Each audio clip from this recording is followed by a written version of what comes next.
ধানমন্ডির ৩২ নম্বরে শেখ মুজিবুর রহমানের বাড়িতে ভাঙচুরের ঘটনায় বিবৃতি দিয়েছে অন্তর্বর্তী সরকার। এই ঘটনাকে অনভিপ্রেত ও অনাকাঙ্ক্ষিত উল্লেখ করে বিবৃতিতে বলা হয়েছে, পলাতক অবস্থায় ভারতে বসে জুলাই গণ অভ্যুত্থানের বিরুদ্ধে শেখ হাসিনার উস্কানিমূলক বক্তব্যের কারণে জনমনে গভীর ক্রোধের সৃষ্টি হয়েছে, যার বহিঃপ্রকাশ ঘটেছে। আজ বৃহস্পতিবার প্রধান উপদেষ্টা প্রেস উইং থেকে সরকারের এই বিবৃতি গণমাধ্যমে দেওয়া হয়।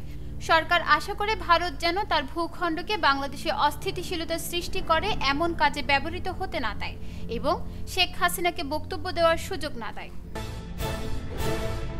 দিল্লিতে বসে সামাজিক যোগাযোগ মাধ্যম সহ বিভিন্ন প্ল্যাটফর্ম ব্যবহার করে বাংলাদেশে অস্থিতিশীলতা সৃষ্টির লক্ষ্যে সাবেক প্রধানমন্ত্রী শেখ হাসিনা ক্রমাগত মিথ্যা ও বানোয়াট মন্তব্য ও বিবৃতি দেওয়ার ভারতের কাছে তীব্র প্রতিবাদ জানিয়েছে বাংলাদেশ। আজ বৃহস্পতিবার পররাষ্ট্র মন্ত্রণালয় ঢাকায় ভারতের ভারপ্রাপ্ত হাই কমিশনারকে তলব করে তার হাতে একটি প্রতিবাদ পত্র তুলে দেন। পররাষ্ট্র মন্ত্রণালয় এক বিজ্ঞপ্তিতে এ তথ্য জানিয়েছে।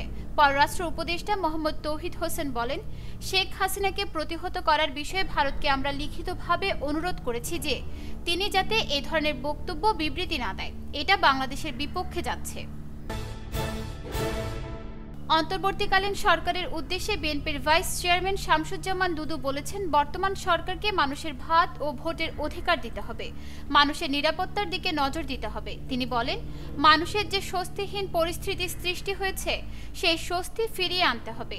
এর বাইরে হাসিনার অনুচররা যেসব জায়গায় এখনো রয়ে গেছে সেসব জায়গায় তড়িৎ গতিতে ব্যবস্থা নিতে হবে। বুধবার জাতীয় প্রেস ক্লাবের সামনে দেশ বাঁচাও মানুষ বাঁচাও আন্দোলনের উদ্যোগে নাগরিক সমাবেশে তিনি এসব কথা বলেন। ঢাকা ও চট্টগ্রাম বিভাগের সরকারি প্রাথমিক বিদ্যালয়ের সহকারী শিক্ষক পদে উত্তীর্ণ ৬,৫৩১ জন প্রার্থীকে নিয়োগপত্র দেওয়ার সরকারি সিদ্ধান্ত বাতিল করে রায় দিয়েছেন হাইকোর্ট। একই সঙ্গে মেধার ভিত্তিতে নতুন করে নিয়োগ দিতে নির্দেশ দিয়েছেন আদালত। বৃহস্পতিবার বিচারপতি ফাতেমা নজিব ও বিচারপতি শিকদার মাহমুদুর রাজীব হাইকোর্ট বেঞ্চ এ রায় দেন। এর আগে গত ১৯ নভেম্বর সরকারি প্রাথমিক বিদ্যালয়ের সহকারী শিক্ষক পদে তৃতীয় ধাপে ৬,৫৩১ জনের নিয়োগপত্র প্রদানের সিদ্ধান্ত স্থগিত করে হাইকোর্ট। চট্টগ্রামে ১৫০ শয্যার বার্ন অ্যান্ড প্লাস্টিক সার্জারি ইউনিটের নির্মাণ কাজ আগামী মার্চে শুরু হচ্ছে। চট্টগ্রাম মেডিকেল কলেজ হাসপাতাল সংলগ্ন গোয়াছি বাগান এলাকায় ২৮৫ কোটি টাকা ব্যয়ে তৈরি হচ্ছে এই ইউনিট। এটি নির্মাণে প্রয়োজনীয় সরঞ্জাম চলতি মাসের মাঝামাঝিতে চীন থেকে দেশে পৌঁছানোর কথা আছে।